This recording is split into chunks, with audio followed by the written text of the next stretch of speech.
claiming to have all the answers, but I'm offering some suggestions to help deal with depression, anxiety, and stress. So it's useful to see your faces, and then you can either give me a thumbs up. Good, thank you.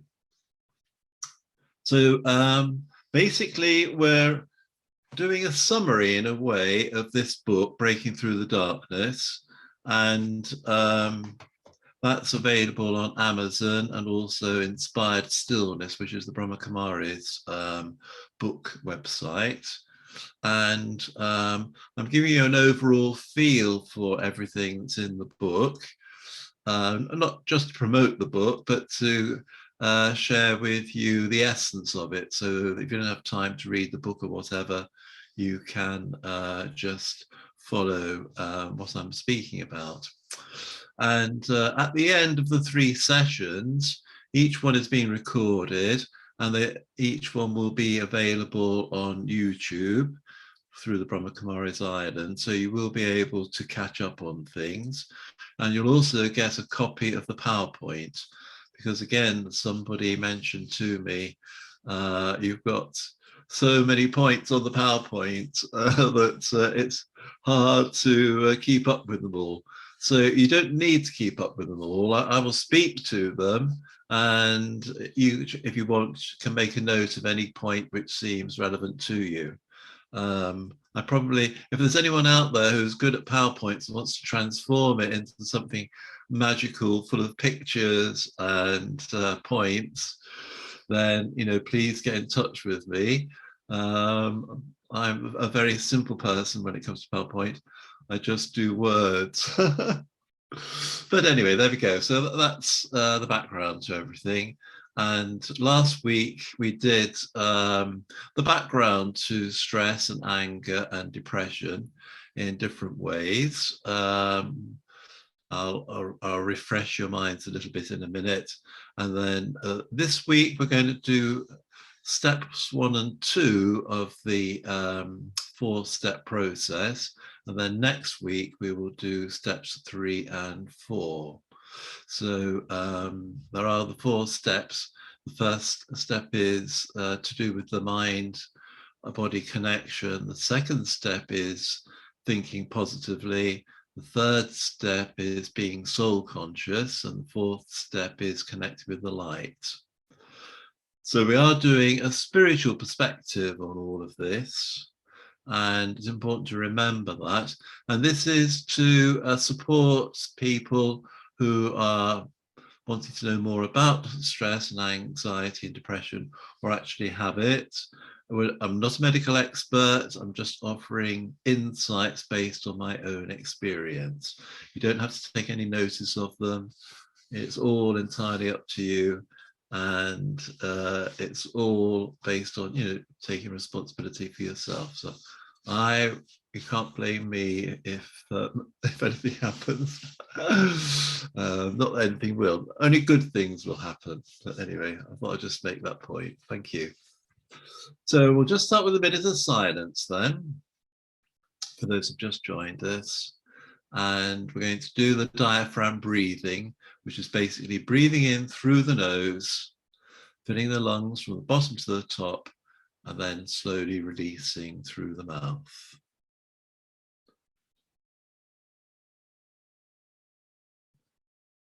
So just focus on your breathing.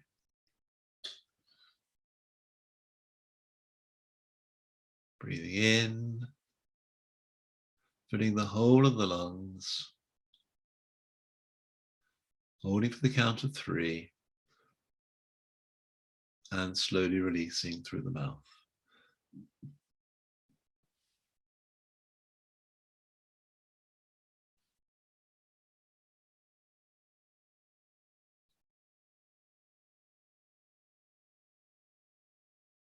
And with each breath in, imagine you're breathing in peace. And with each breath out, you're letting go of any tension or worry or fear.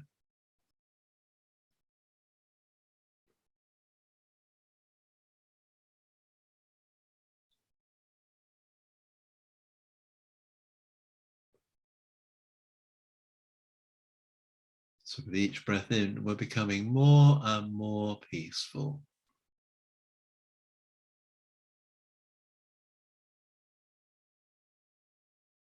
More and more calm.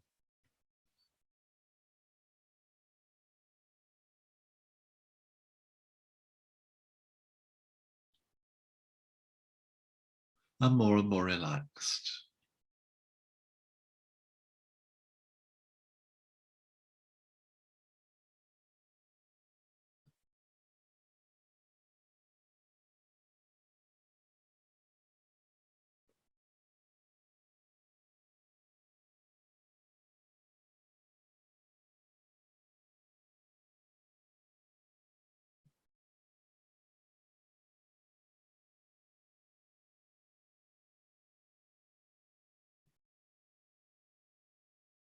And now holding on to these peaceful, positive feelings and thoughts, just open your eyes if they're closed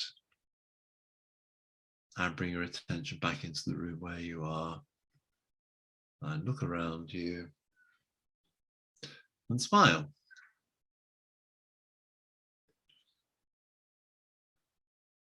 Okay, good. So, this is the foundation of everything, peace.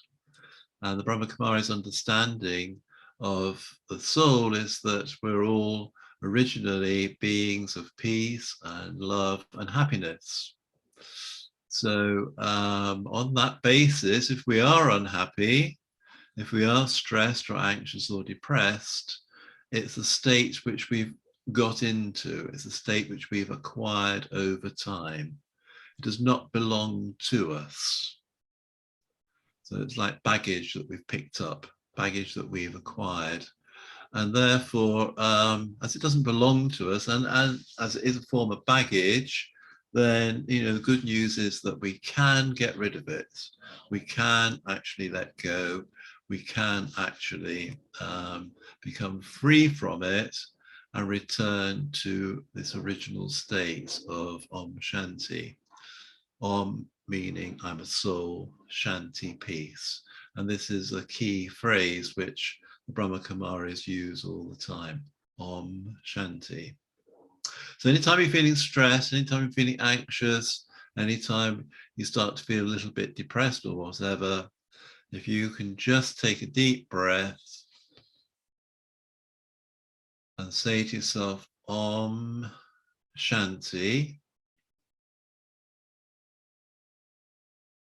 and then remain still or quiet for a few moments, that will help you.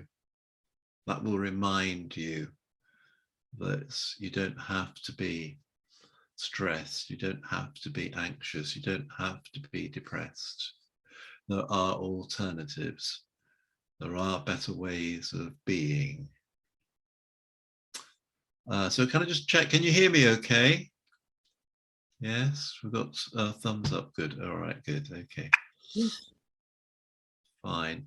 So, brief resume then of last time. So I'm going to be sharing the screen from now on, and I'm just going to do a quick zoom through something. If I can find the, where are we? I've got so many things on here now. I had it a minute ago. Oh, there we go. It's come to the front. Great. Yeah. Okay, so it's all about learning to be happy again.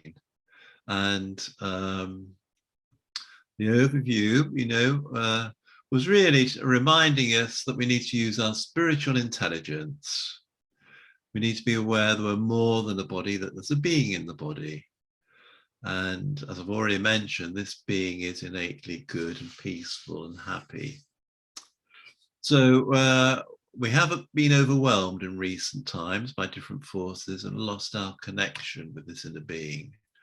And then as a result of that, people go through, or some people go through what's called the dark night of the soul, where we're lost. So we want to try and sort that out.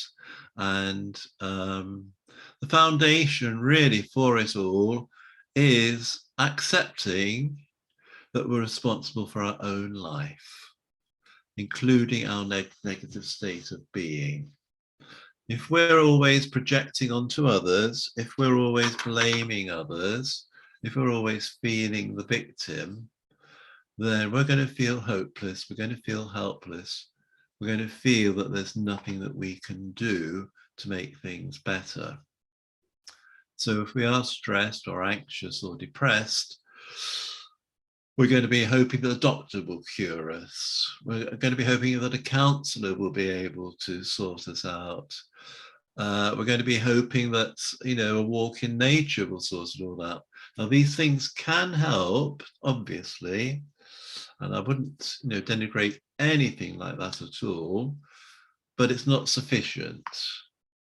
Because when there's that dependency on others, then there's no opportunity to become self-empowered unless the person we're dependent on aims to make us self-empowered by helping us to realize that we have all the answers within us. So really, this is, foundation of spirituality, is recognizing our own inner power. So we looked at definitions of depression and stress and anxiety. We looked at some statistics, and a couple stand out. The fact is that older people tend to take antidepressants more, and in particular, women take more likely to be on antidepressants than men. And we pose the question, why is that? And you can get the answers from the last session if you look at it. So it's good to take that step back and see a bigger picture and try and put things in some sort of wider context. We looked at signs of unhappiness, and then the influences on us, which will have an impact. And so there are all the general external influences, which may be local or global, which are affecting us all at this moment in time. Whether it's the economic situation or the environment, the political situation, the war that's going on in Ukraine, or a general feeling that everything is falling apart with the prices rising and all sorts of different troubles. So they really are influences on us, and we're all affected to a greater or lesser extent, depending on how much we focus on those things. If we're worrying about those things all the time, and if we're constantly, reading newspapers or listening to news reports, which are telling us how bad things are, then obviously that influence is going to be even greater on our mind. So one of the tricks is that we need to reduce the influences and try to take control of our own mind and only let in helpful things. I mean, it's good to know what's going on in the world, but actually all the worrying that we do doesn't actually help anybody, least of all ourselves. It's action that counts, really. And one of the key things which I really loved about the Brahma Kumaris when I first came across them was the message that when I change, the world will change. Up until then, I've been very keen on sorting out the political situation, the injustices in the world. I spend a lot of time worrying about things, getting angry about things. And it was like knocking my head against a brick wall. So when I started to realize, actually, I can't change any of that, but I can change myself, that was a big moment of self-realization. And in my experience, we've got enough on sorting ourselves out, never mind the rest of the world. So if I can be peaceful, if I can be happy, if I can inspire others with a positive attitude and feeling good about myself, etc., that is going to help much more than sitting at home, brooding, constantly watching the television, you know, the news reports, and then talking to everybody saying, isn't it awful? That's not to say that it is tragic what's happening, but reinforcing it all won't really help me. Then, of course, I got my own personal circumstances, and all of us have, you know, different challenges. Some of us may have health issues, some of us may have relationship challenges, some of us may be experiencing financial hardship or housing issues. Some of us may be facing overcoming the death, you know, of a loved one, or we may feel isolated and abandoned almost. So those are very powerful influences on us. And I wouldn't want to deny the impact that they can have. On top of that, of course, we've then got the internal influences, you know, what's going on inside of me, which makes those outside pressures even more challenging. So, you know, if I have a personality of always complaining all the time, if I have a negative attitude towards life, if I'm feeling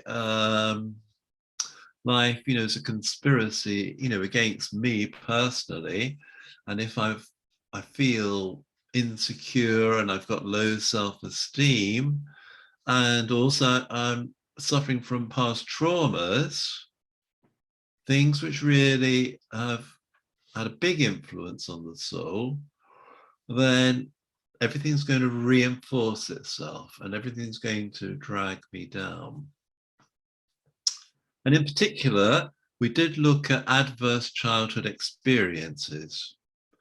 And these really are forms of trauma which can have a big impact, you know, like abuse, like neglect, like household dysfunction. And those things affect us in terms of our behavior, and also our physical and our mental health. So if we've had 4 or more particular adverse childhood experiences, we're much more likely to suffer later on in life with depression or diabetes or COPD or cancer and different things like that. Because all those things inside, if they're not faced and dealt with, they will permeate throughout our whole being, physically, mentally, and emotionally.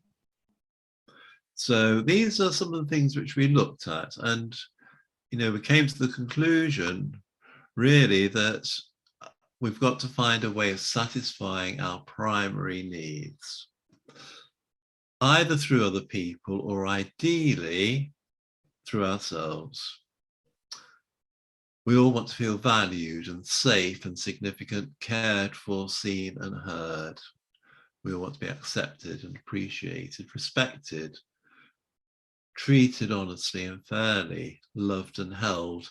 And if those things haven't happened, or if we're unable to satisfy them ourselves, then we're going to be much more inclined towards the negative views of life rather than the positive.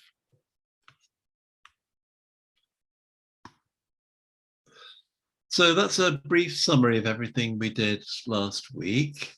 So this week, we're going to be looking at the first 2 steps in terms of the 4-step process for breaking through the darkness. So the first step is understanding the mind-body connection. And as we can see here on this little, there we go, the quote here, the mind and the body are not separate units, but one integrated system. How we act and what we think, eat and feel are all related to our health. So that's a quote by Bernie Siegel. So there's a complex interplay between the mind and the body. And if we want to become happy again, we need to retake control of the mind and the body. So this is a very important point. Why did we feel peaceful at the beginning when we did that relaxation commentary? We became peaceful because we took control of the mind and the body. We put something positive into the mind and we changed our breathing patterns. So in a way, it's important to remember that any situation, if we can be in control and take control of whatever is going on in the mind and also the body, then that's going to help us a lot.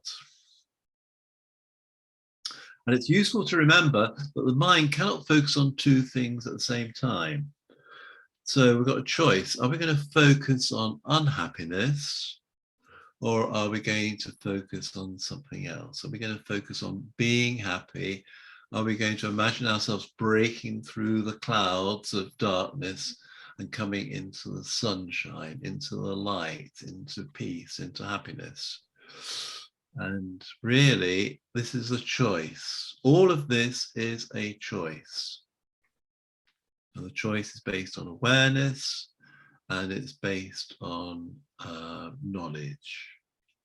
The two go hand in hand. So let's just put on the gallery view there. If at any time you want to question what I'm saying, please put something in the chat box and I'll look at it straight away. And we'll answer your question. So I'm going to go through now some things which can help us to understand that mind-body connection and help us to take control and help us to feel more peaceful and more happy. So a very useful technique is mindfulness. And that brings us into the moment, into the here and now, develops our ability to focus and concentrate. And a key part of it is it enables us to become the observer of what's going on in the mind, the observer of what's going on in the body, the observer of our feelings. And through that process of observing, we actually become detached. There's a space between the observation and what is actually going on inside of me. This is a key technique for helping us to deal with anxiety or stress or depression, being detached.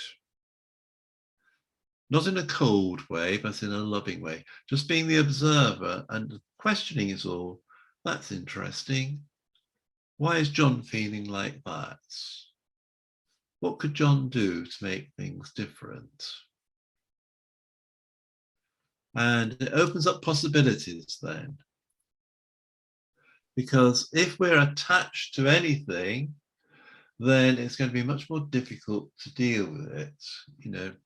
And we have to be honest, some people actually like being depressed and miserable on one level, because that way they get people's attention. You know, people feel sorry for them. People will listen to them, say, oh, what a terrible state you're in. I'm so sorry for you.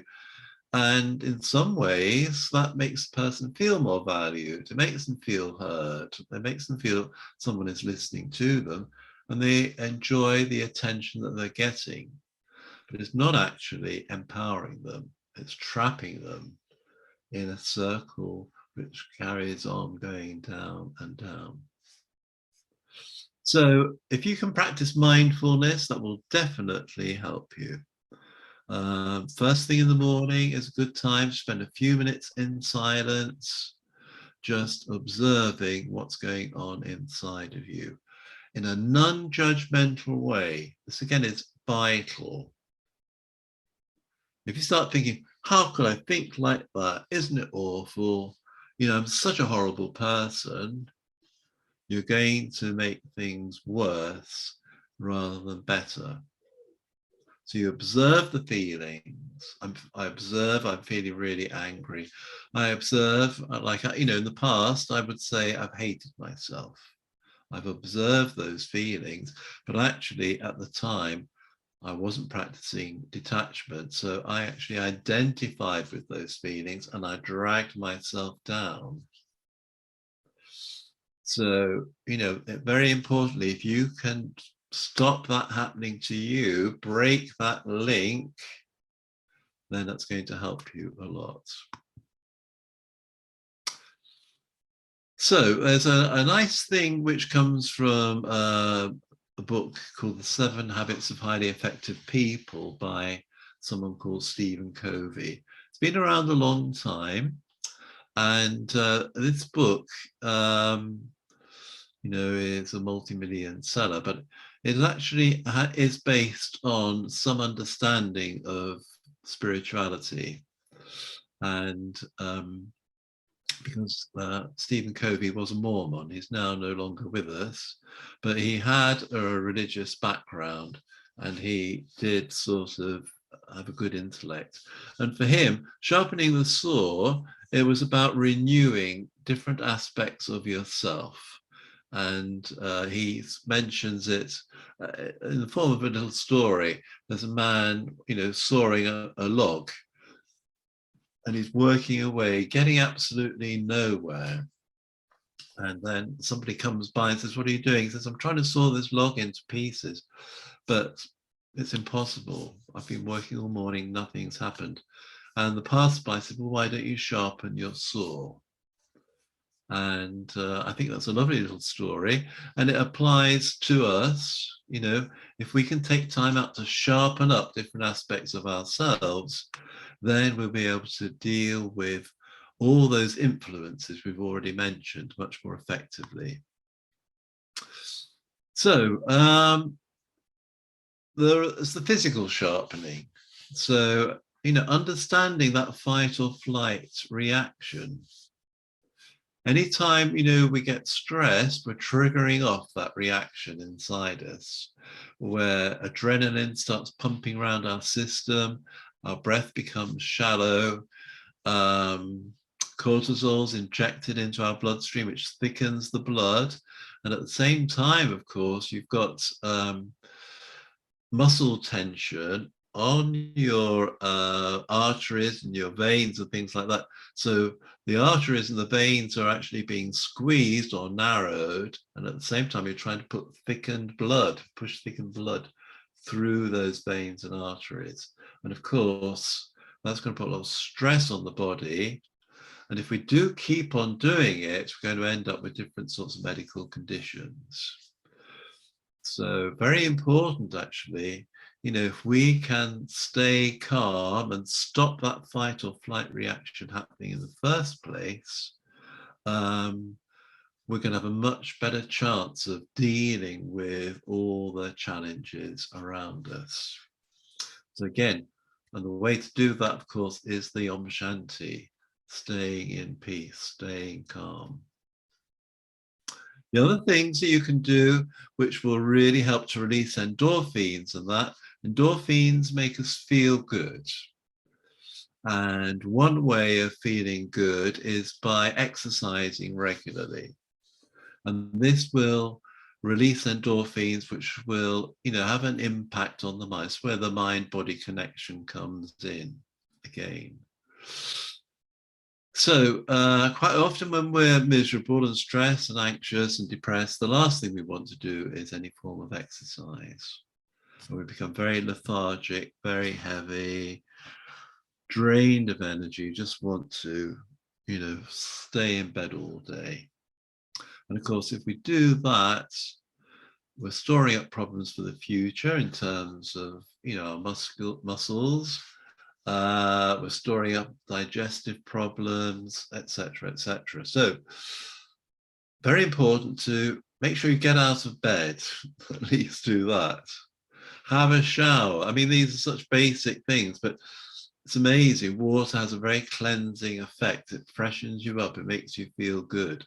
So, have a shower and then go for a little walk. If you can't manage to walk a long way, you can't do 10,000 steps a day, at least walk around the block or walk up and down the stairs. Get the energy going, get the energy flowing.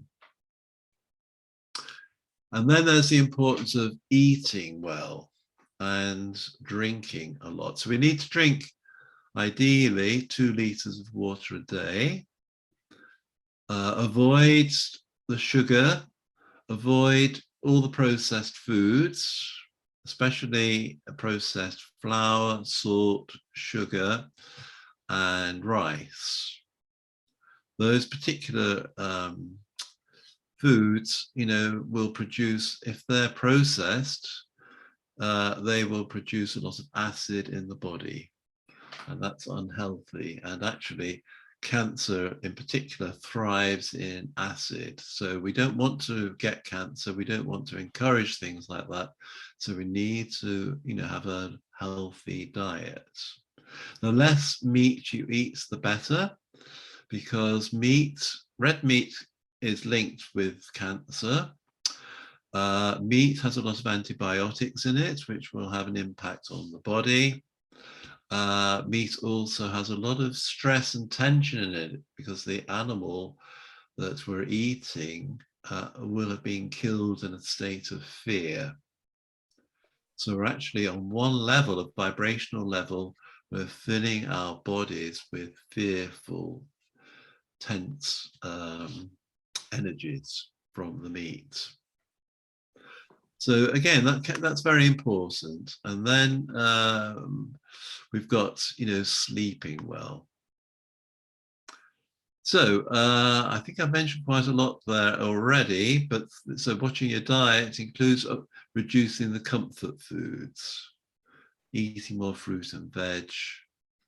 And if you can eat healthy home-cooked meals and put some energy into the food by cooking with love. If you cook something with anger, you're going to create angry vibrations in the food, and you'll eat those, and then you're going to feel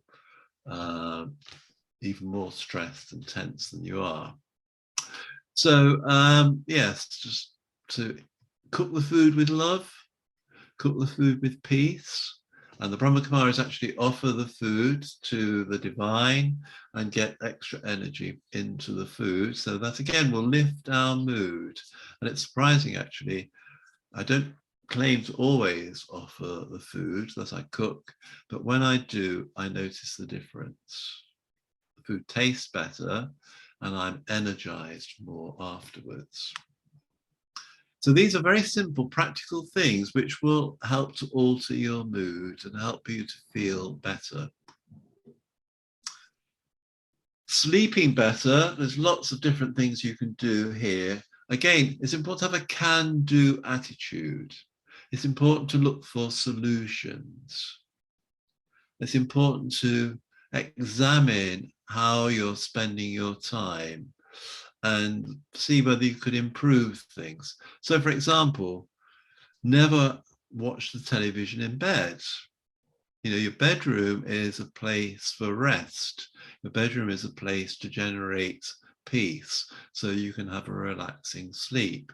If you're watching a violent film just before going to sleep, or if you fall asleep with the television on, you're taking in a lot of negative thoughts and feelings and energy, and that's going to stress you out during the night, because you're going to be replaying those images in your subconscious mind.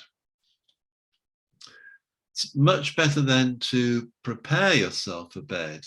Stop looking at screens, stop doing emails, etc., half an hour before going to bed. Do some relaxation exercises. Have a bath if you're into baths. Review your day and finish on a high note by thinking of something good that's happened during the day, rather than going to bed worrying about something that didn't go well or thinking about something that might not go well the next day. And then avoiding caffeine and other stimulants in the evening, and instead, drink warm water or chamomile tea. So there's lots of different things that you can do, including also keeping pen and paper by your side. So if you wake up in the night worried about something, write it down so you don't forget it. Relax, go back to sleep.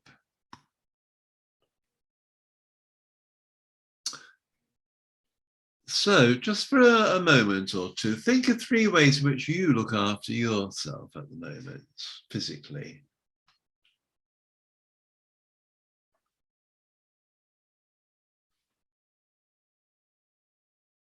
Write them down, and then think of something else that you could do.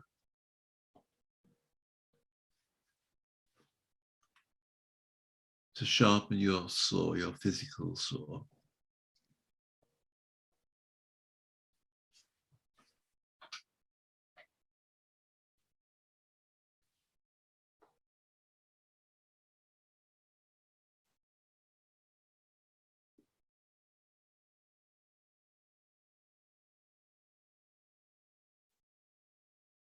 And then visualize yourself being fit and healthy. So just spend a few moments now seeing yourself on the screen of your mind as a really fit, healthy person, full of energy,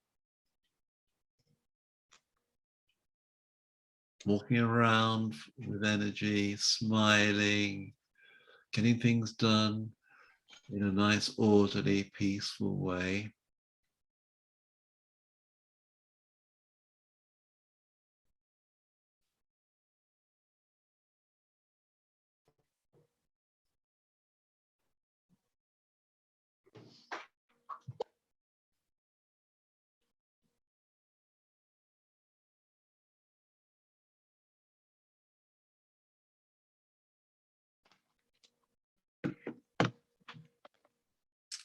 Okay.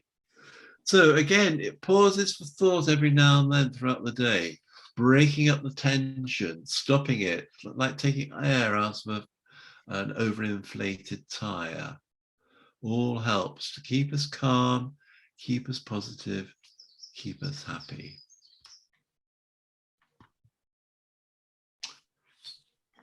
So just as we need some physical sharpening, we need mental sharpening. So we need to watch our mental diets. We need to protect our mind from all sorts of external influences.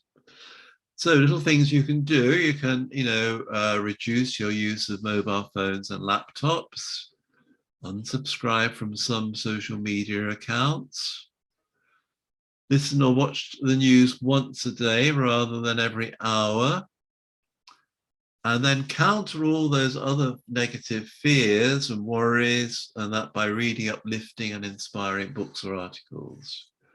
Watch feel-good movies, listen to relaxing music. If you can avoid people who are always complaining and putting you down or themselves down, gossiping. So avoid gossips. And then if you've got any negative worries or fears, then express them by writing them down. And when we write them down, we can look at them more objectively and then challenge them. Is this really true? Am I really that bad? And come up with counter arguments. You might have had a bad day and you might have treated somebody in a mean way. You might think, I am mean. Well, write that down and say, hang on a minute, normally I'm very kind, very generous, but on this particular occasion, I was feeling tired and I needed to just be by myself. So you can stop that beating up. So we have to learn to be our own best friend rather than our own worst enemy. And of course, meditation helps, and mindfulness, which we talked about before. So protecting my mind, stopping it all from coming in, raising my vibrations by thinking of good things. And really, there are 2 key times when we need to do this. First thing in the morning when we get up, start thinking of good things, look forward to the day, read something which will give you a boost. And then last thing at night, focusing on something positive before going to bed. So these things can help us quite a lot.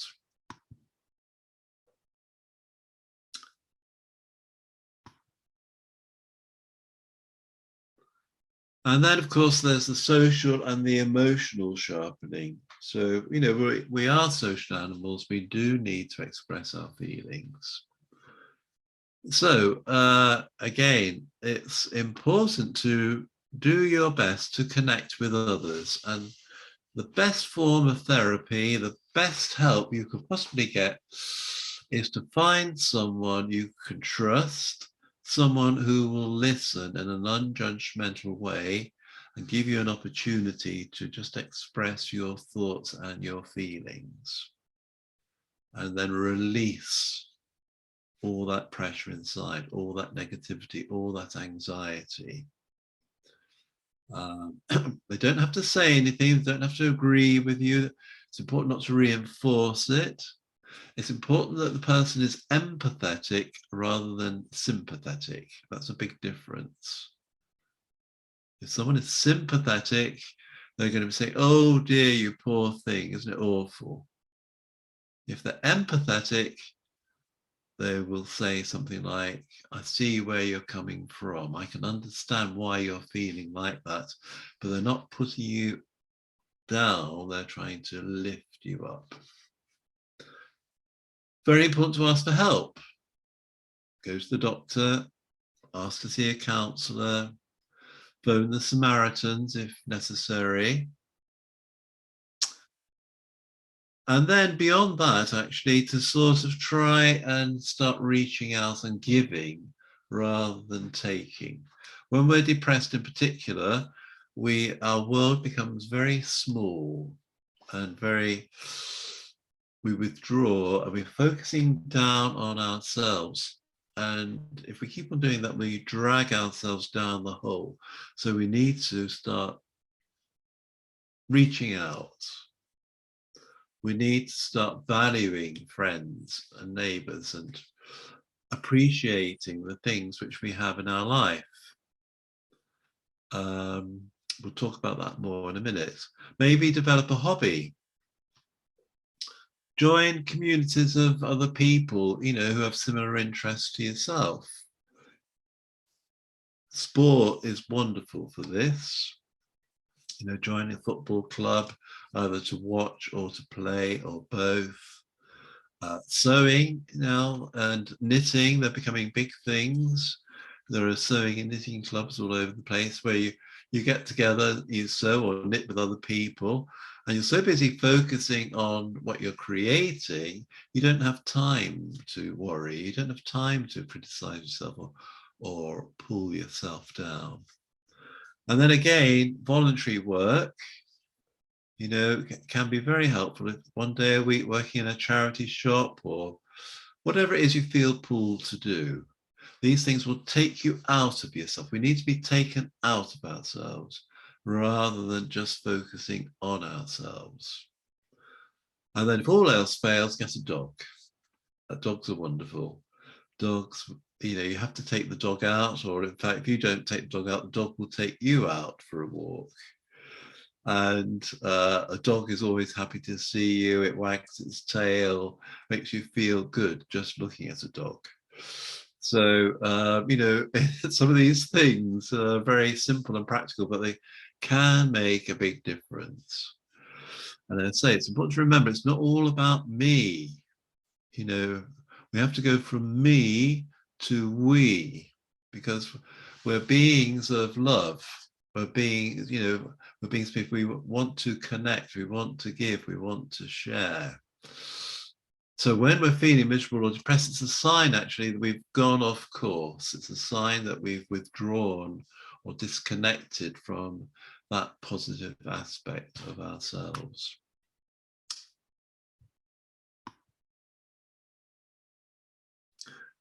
Yeah, so just write down 3 ways in which you currently look after your social and emotional needs.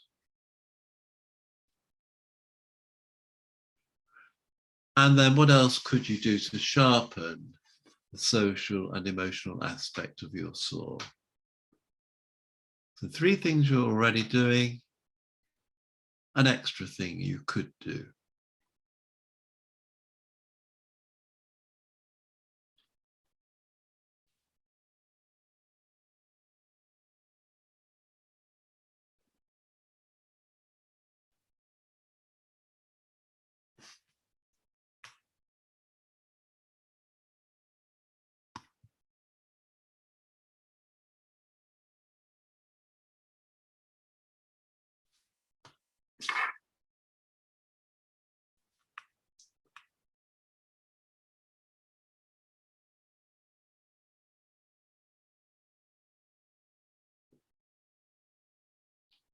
And if you'd like to put in the chat there, the new thing you're going to do to help you to stay positive, to bring you out of yourself, just write in the chat there. I'm going to, and then you don't have to write the whole sentence, but volunteer in my local charity shop, or reach out to my neighbour, just a little something or other.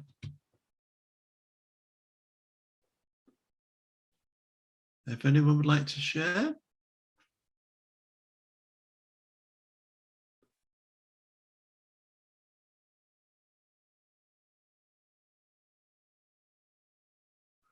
Break the ice more. Yeah, that's a good thing to do, isn't it?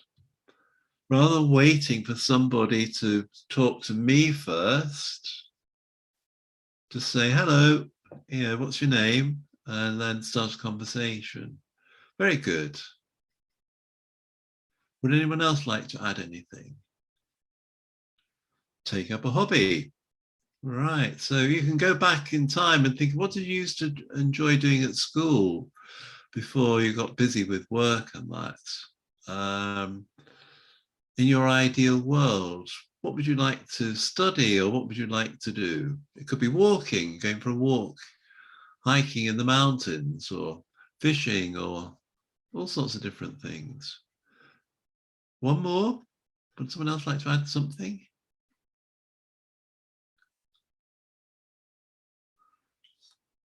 Be better at self-discipline. All right, that one sounds a little bit heavy. Better at self-discipline, yeah. So we could all do with more self-discipline. If you find something you enjoy and want to do, you will naturally follow that. Self-discipline, quite often you're doing it because you feel you should do, and this is where it can be a challenge. I know I have this with housework, I'm always putting it off because I don't really enjoy it. So I need to find a way of making it more interesting.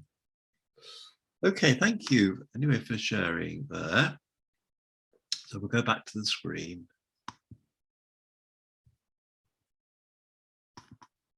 Whoops. Where have we gone to now? We've gone.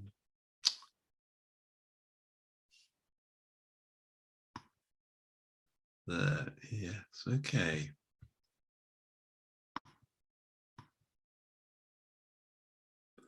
Then the spiritual sharpening, this again is part of sharpening the saw, the Stephen Covey, it's about value clarification, knowing what your values are and making a commitment to stick to them, and then study meditation. We're going to be doing more about this later on, but having a meaning and purpose to your life, that's very important, I think. So a little summary of step 1 then, there's an intimate connection between our mind and the body. The two are constantly communicating with each other, and we can tune in, listen to our body, listen to our mind, and then understand what's going on and take steps to bring peace to our mind and our body. This will improve the quality of our mental health and our general well-being. So I'm just going to stop there for a minute and see if there are any questions on that first step.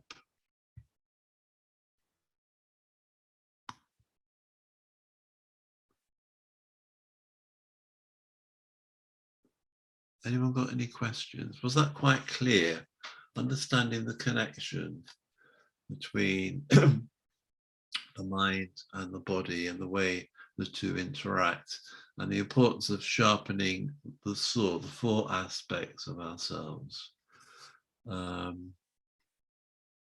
that clear? If it is clear, just stick a thumb up or something. Yes, so it was quite clear. All right, thank you. Thanks for the thumb up. All right, then Tbogo, how is it for you at the moment then? Is everything I've done so far, are you okay with it? Yes, you can put a comment in the chat if you want, if there's anything you're not sure of. Okay, all right then, good. So we've got the other step to do, and yes, let's go then. So the step 2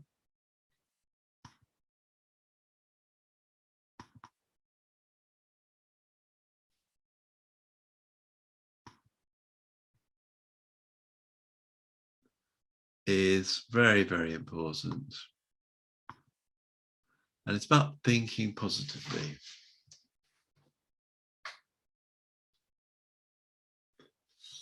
And so really, this is all about self-awareness. It's about recognizing the power of our mind. It's our most powerful tool. You know, our mind is the foundation, or the thoughts that we put in the mind are the foundation of our life. And we need to be aware of the sorts of thoughts we're putting in the mind, and we need to be aware of the impact that those thoughts are having on the body, which we've already looked at. But you know, we can cause ourselves a lot of stress by thinking and worrying about things, because we'll automatically trigger off that fight or flight reaction. So it's all starting in here. And really, you know, the quality of our life is determined by the quality of our thoughts. And this is very important, really. We can't control what's happening out there. You know, we've already seen all those different influences. But the one thing we can do is control how we handle those things. And what we realize is that we do have a choice. And that choice starts in the mind with the way we're thinking about things. So I like this little quote here from Matt Haig. Matt Haig actually used to be a very depressed person, suicidal, and he wrote a book, 100 Reasons to Stay Alive, and that book was a bestseller throughout the world, and it helped him to shift his depression. And so for him, depression is a disease of thoughts. It's the way that we're thinking about things. It's the way we're thinking about ourselves. It's the way we're thinking about other people. And if it's a negative way, it's a damaging way, it's a toxic way. And, you know, who wants to drink poison? Who wants to make themselves sick? None of us do. Once we realize we've got a choice, we have an option. And so really, you know, the choice is to either go the positive way or the negative way. So this is where awareness of the different types of thoughts come in. So negative thoughts are any thoughts which cause damage to myself or other people. Thoughts which cause damage to myself or other people. So any form of criticism, complaining, blaming, judging, all actually cause a lot of tension.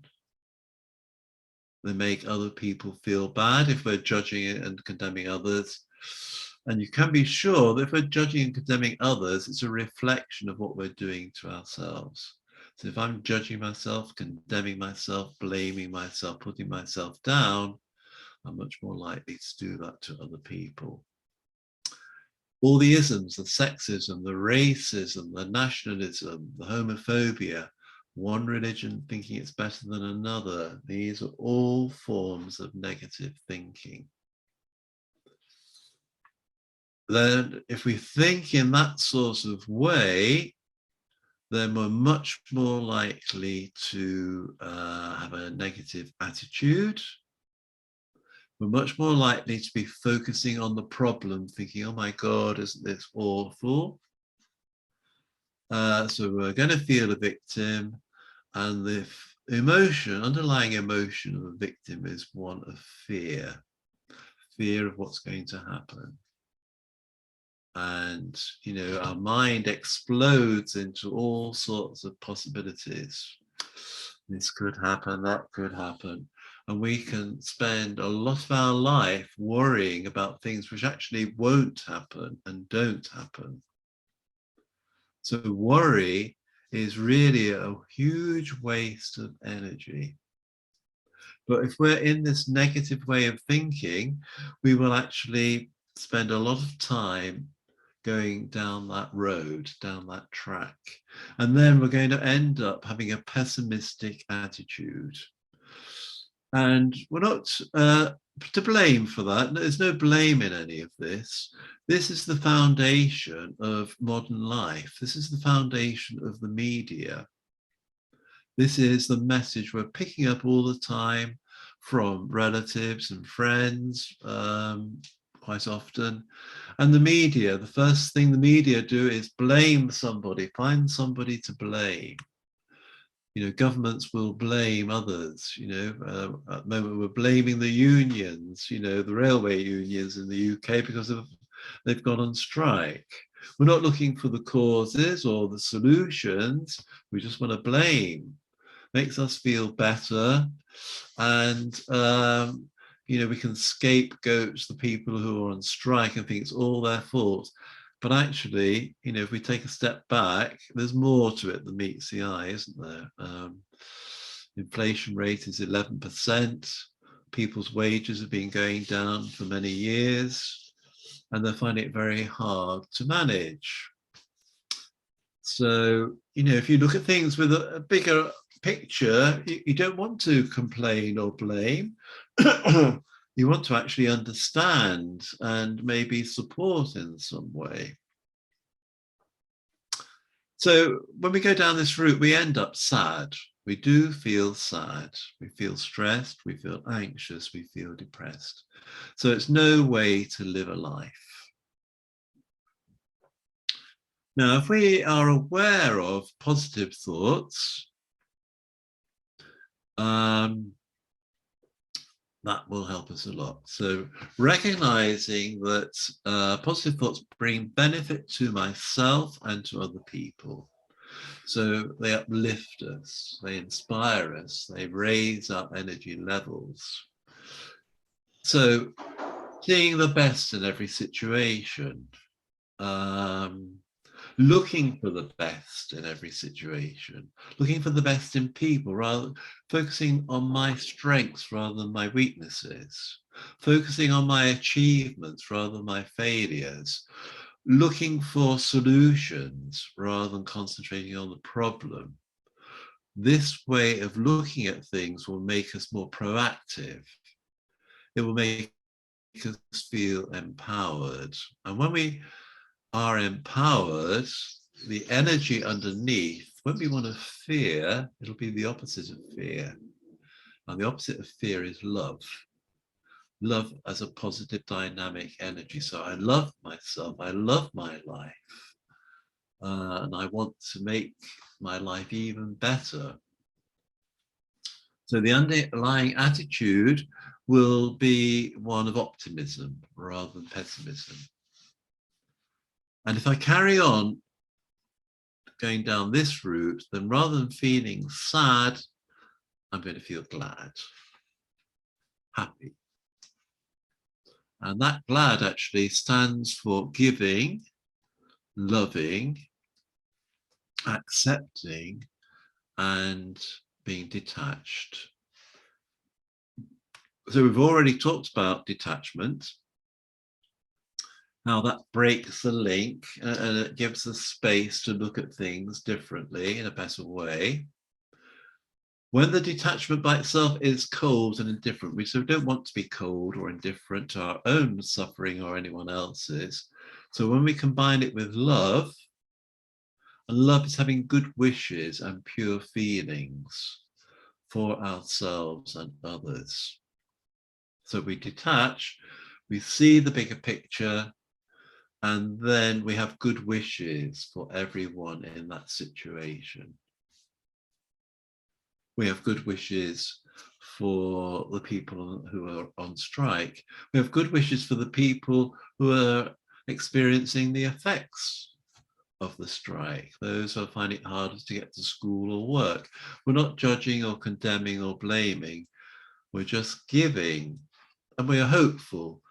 We know things will change, things will improve if we change the way we see things, if we change the way we treat each other, if we're more compassionate, more caring, etc. And then an important aspect of being positive and is being giving. You know, when we're focusing on this positive energy, we naturally want to give, we want to share, because we're looking at the best, we're feeling the best, and we want to do our best. So we give rather than take. So our world expands, and we want to connect with that bigger world, and that will uplift us. So really, this is a power, the power of choice. We all have it.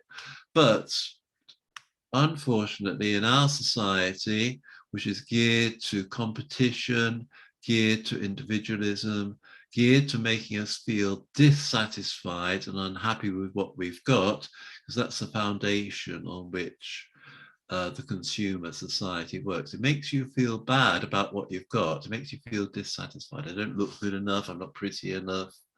I really need a new kitchen. And apparently the latest thing for the middle classes I was reading in the paper this morning is people want a glamorous utility room, you know, where they keep their washing machine and all their bits and bobs, their brooms and their mops and that. So people having makeovers in what most people would consider to be a broom cupboard, having it turned into something beautiful with wallpaper and lights and everything put away so you can't see anything. And people are moving house now to go to a place which has a beautiful utility room. So yes, you know, we need to be aware of all this and actually say, hang on a minute, I don't want to go along with that. I'm protecting myself from this. I'm going to focus on what's good in me, what's good in other people. I'm going to be content rather than sad and dissatisfied. So there we go. So we've already talked about a lot of this. I have an inspiring vision of myself and others. And we've talked about negative thoughts as well. You know, the roots of many forms of depression, anxiety and stress are negative thoughts and feelings about ourselves and others. So we want to banish those. So we have a little saying which we use a lot actually in the Brahma Kumaris. SOS, stand back from the thought, observe the thought. And if it's not a good thought, then steer away from it, choose something better. So I'd like you to write down 3 things which you appreciate about yourself, 3 of your good points, your qualities.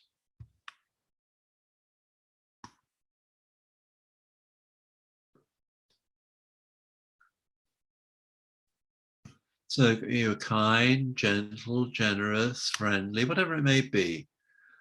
3 points.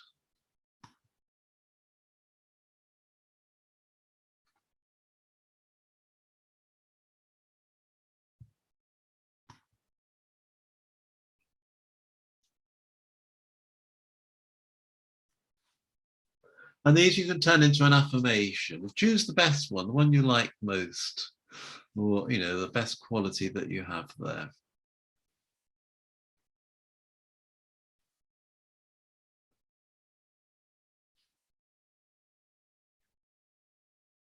And write down 3 times. In fact, write it once, write it down 3 times on your paper. I am kind, or I am caring or compassionate, whatever it may be. Write it down 3 times with feeling.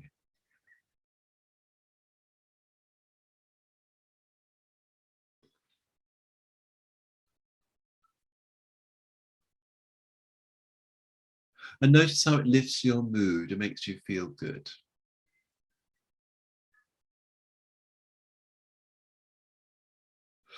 And then if 2 or 3 of you could put it in the chat there so we can all see it. So I am ... whatever it may be.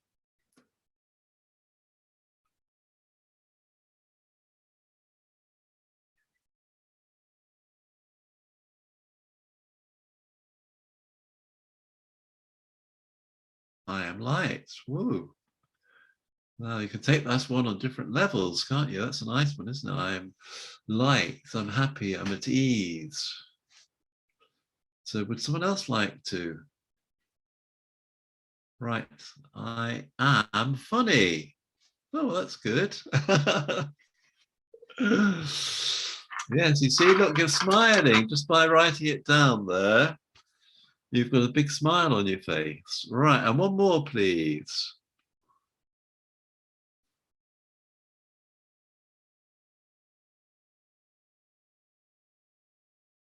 I am grateful.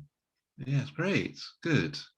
And now you see, look, Manoj there. I am loving, kind, and accepting. Well, that's wonderful. You've put the 3 down there. And that's what we need to focus on, all those good things. With the power of our mind, we make those things grow. They say where the attention goes, the energy flows. So we focus on the good and grow it, rather than focus on the bad and kill the good, because that's what happens, really. We keep on thinking, I'm a failure, I'm useless, I'm never going to get anywhere, nobody's ever going to love me. You know, you're just going to drag yourself down. But if I'm funny and I'm grateful and I'm loving and I'm kind and I'm accepting, you know, you're going to feel so much better about yourself. Your energy levels will rise and the clouds of misery will clear and you'll be ready to go out into the world and connect and feel so much better. So well done.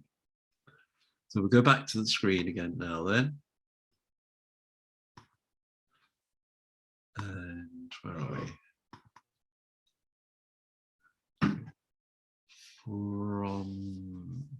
There we go. So we've looked at that. Yeah, so in terms of how to change that thinking, then, you know, the positive thinking is focusing on a good thought, like we've just done, focusing on something uplifting. Again, we can use affirmation. So affirmation is replacing an old negative belief about ourselves with something positive. So again, I am kind, loving, and accepting, saying that time and time again. And that will replace other thoughts that we might have been focusing on before.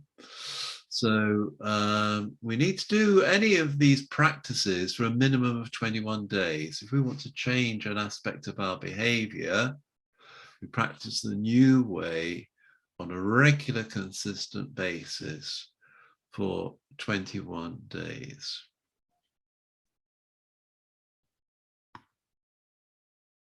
Then we've got imagination or visualization, and this is something we're doing all the time, whether we realize it or not. We all use the power of visualization. And an interesting thing to notice, a peak time for heart attacks in the UK is 4 o'clock on a Monday morning. You might think, well, why then? And what's happening is that people are waking up, dreading going to work. Now, dreading going to work, unpack that dreading word. There'll be a visualization underlying it. Oh my God, there's so much work I've got to do this week, and I don't get on with my work colleagues, and I've got an awful meeting with my boss. And before you know it, you've created a big image of how bad the week's going to be. That then triggers off the fight and flight reaction in your body. And if you've been doing that a lot, then that final visualization could be the final push that your body needs, and it stimulates a heart attack because you've stressed yourself out so many times your body can't cope. So really the key is to change that visualization from a negative one to a positive one. Visualize yourself having a good week at work. Visualize yourself getting through things very easily, very smoothly. Visualize yourself having a good meeting with a good outcome. So there's a postcard, where somebody's so anxious and worried they don't get out of bed. I think it's the safest place to be, because even crossing the road, they could get knocked over. So they stay in bed, and eventually one day they die from a bed spring, which pops up from the mattress underneath. So, we need to get away from all this worry, all this visualization that's going to make us feel bad and drag us down.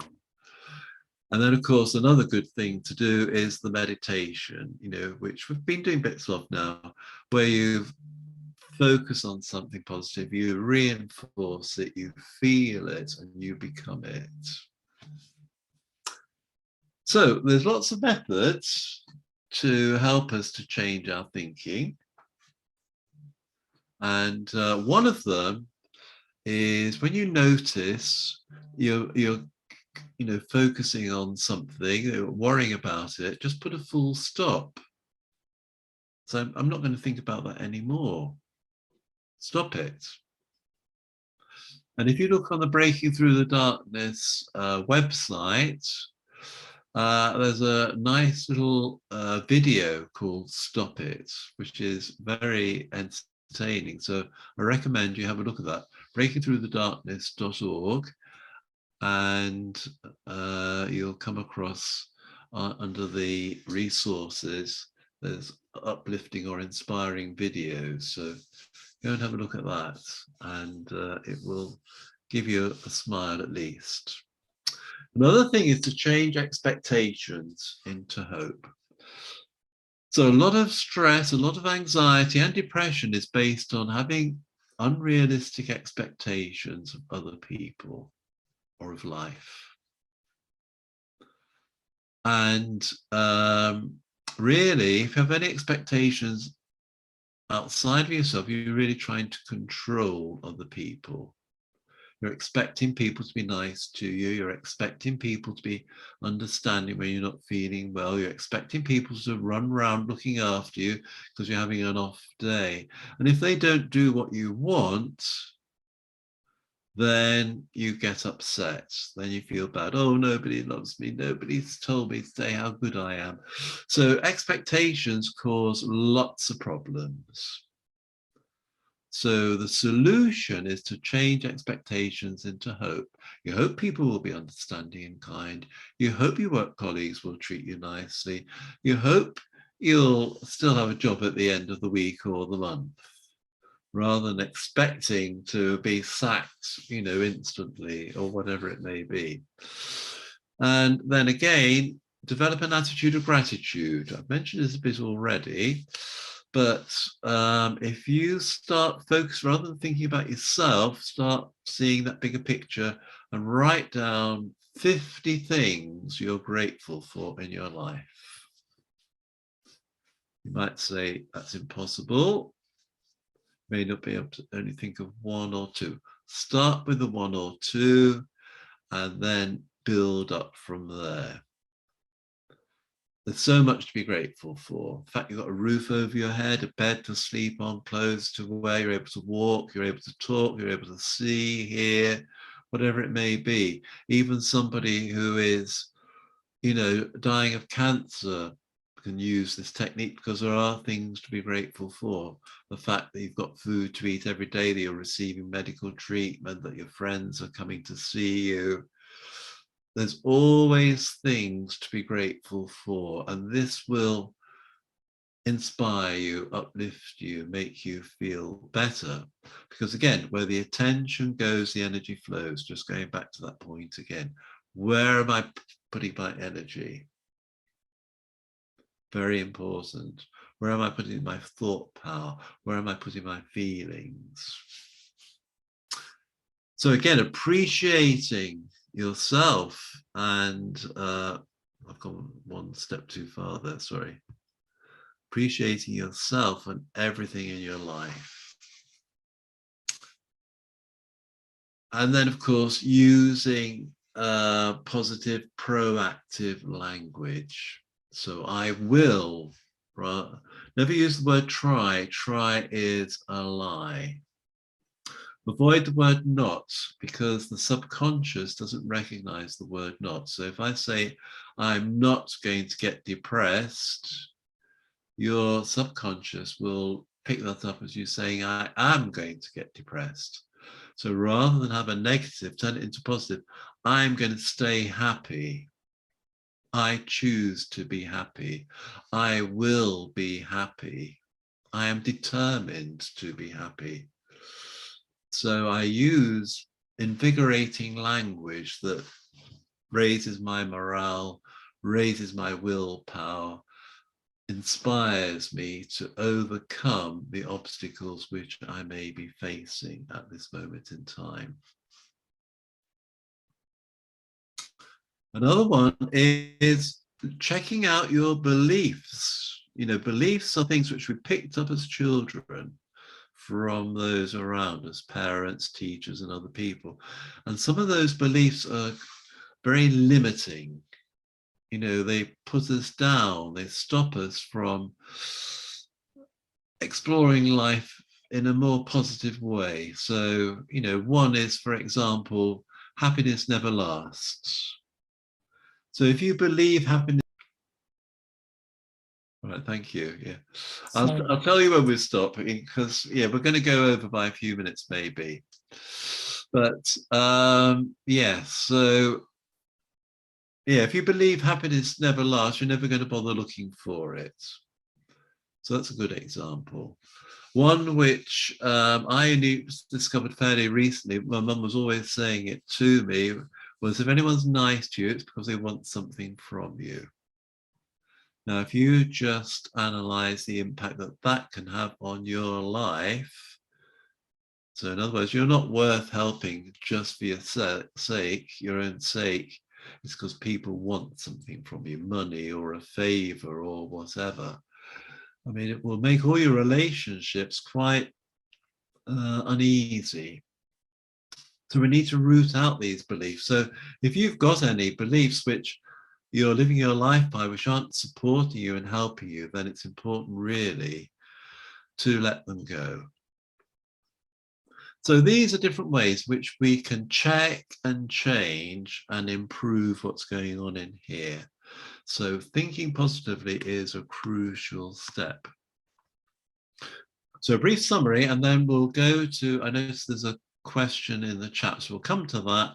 And then after that, we'll do a little meditation to finish, but we'll then open it up for questions from anybody who wants to ask any.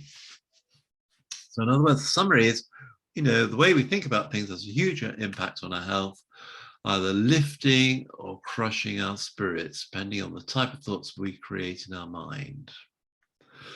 So if we want to escape the mental hell of negative perceptions, beliefs, and attitudes, and replace them with positive ones, it's essential we take a step back, look at our thoughts, check them, And if they're harming us, change them. So this process is known as check and change, or SOS, stand back and steer. So we'll just see what this comment is in the chat. Then we'll have a little meditation. And then after that, we'll stop the recording. And if anybody wants to ask any questions, you know, verbally on screen, it's fine.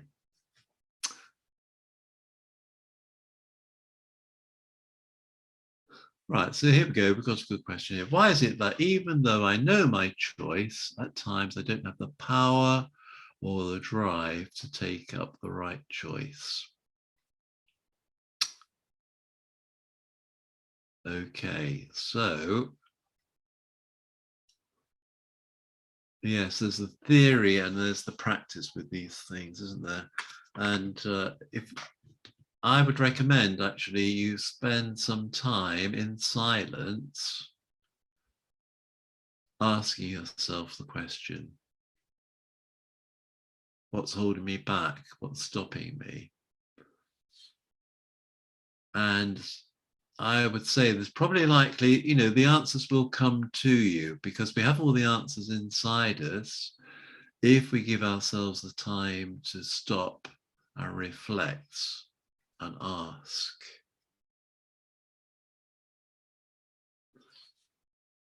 So, you know, in my case, if I've had this myself, and quite often it boils down to a lack of faith in myself. I'm not saying this applies to the person who has asked this question, but we can have some very deeply held subconscious beliefs about ourselves, which, you know, need facing and need releasing. You know, I've had several, like I'm a hopeless failure. And, you know, you could list all the things I've done. And in fact, lots of successful people, you know, they have that. It's called imposter syndrome. They feel that what you see isn't really who they are. You know, they feel they're faking it because they haven't actually drilled down inside and release the things which need to be released. Maybe some trauma from the past, some deeply held beliefs, and also really, as we'll do next week, going into the depths of the spiritual side of things. You know, we're drilling down each, you know, with these 4 steps. We're either drilling down, or you could look at it another way. So we're going up, both the same. We've gone from the physical to the mental.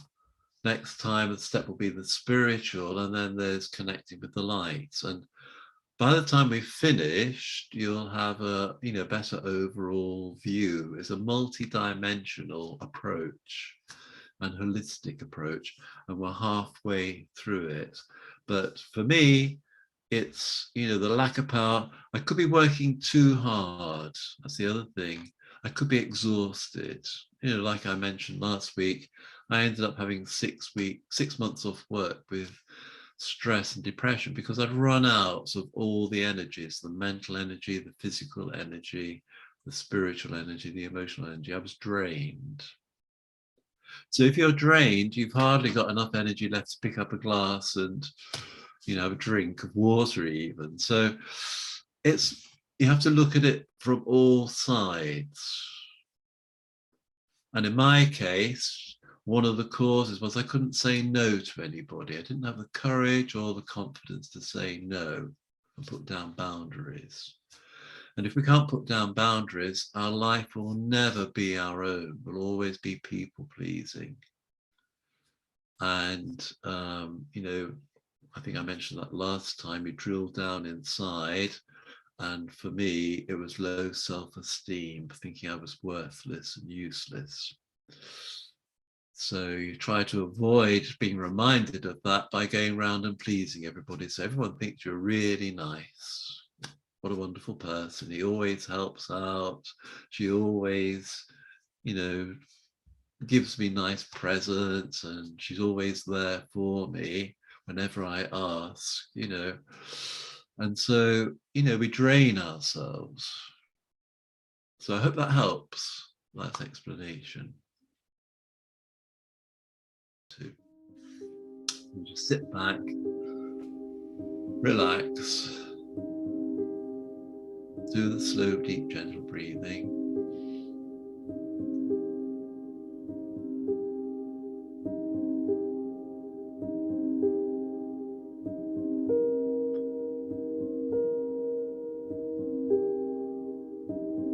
And then just remind ourselves, I am a being of peace. I'm meant to be happy. I was born to be happy.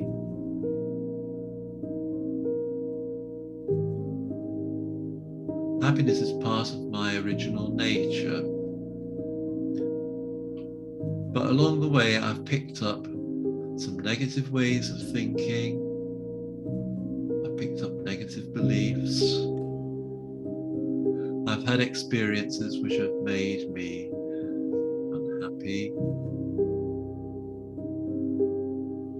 And I've got bogged down in all sorts of things which have suppressed my spirit.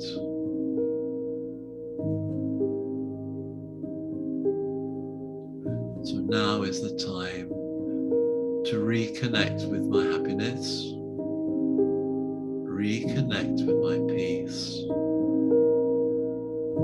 and realize I have the power within me to choose a different path.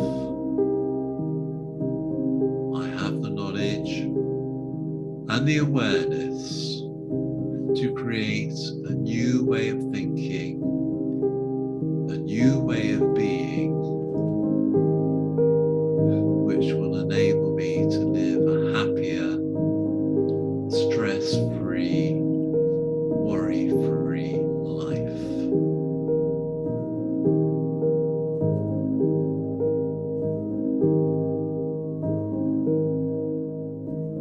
I am light. I am happiness. And I let go of anything which stops me from being who I am meant to be.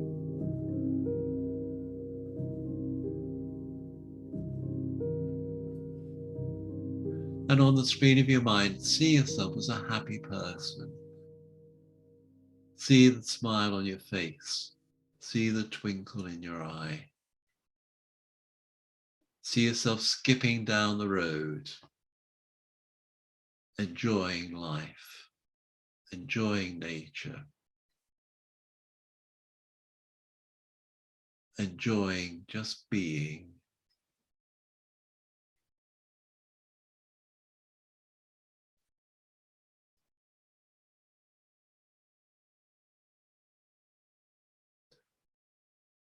This is whom I'm meant to be. This is who I am.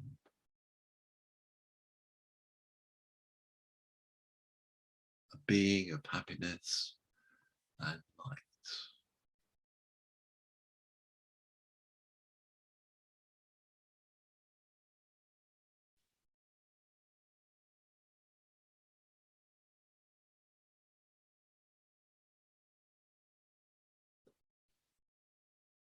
So holding on to these nice positive thoughts and feelings about yourself,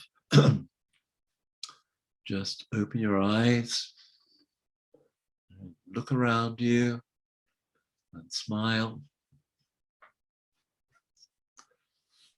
Okay, so thank you. Thank you for joining. I hope it's been useful and helpful.